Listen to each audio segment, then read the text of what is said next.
Hello everyone, good morning.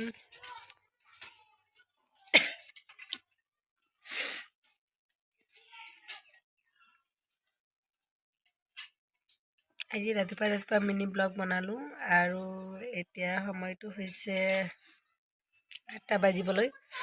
আজি অলপ দেৰিকৈ উঠিছে, চাওকচোন এতিয়া চকুকেইটা ফুলা ফুলা লাগিছেনে।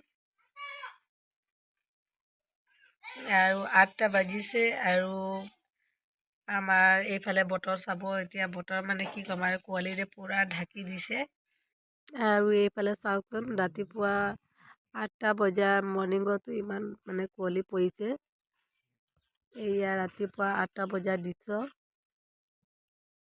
মই অলপ আগতেই মানে শুই উঠিছোঁ দেই, যিহেতু কালি মানে নটিচ আহিলে স্কুলৰ পৰা যে 8টা-10টা মানতহে স্কুল খুলিব লাগে বুলি। ভাবিলোঁ আৰু আজি দেৰিকৈ শুই উঠাই নাই, শুই উঠি দেখিছোঁ কুঁৱলীৰে একদম মানে চাৰিওফালে ঢাক খাই আছে। আৰু এয়া মোৰ শাকনি বাৰী। ৰাতিপুৱা এইবোৰ দৃশ্য চাই মনটো ভাল লাগি যায় আৰু মই প্ৰায়ে দেখাই থাকোঁ মোৰ শাকনি বাৰীখন। আৰু এইফালে চাওকচোন যিহে কুঁৱলী পৰিছে না,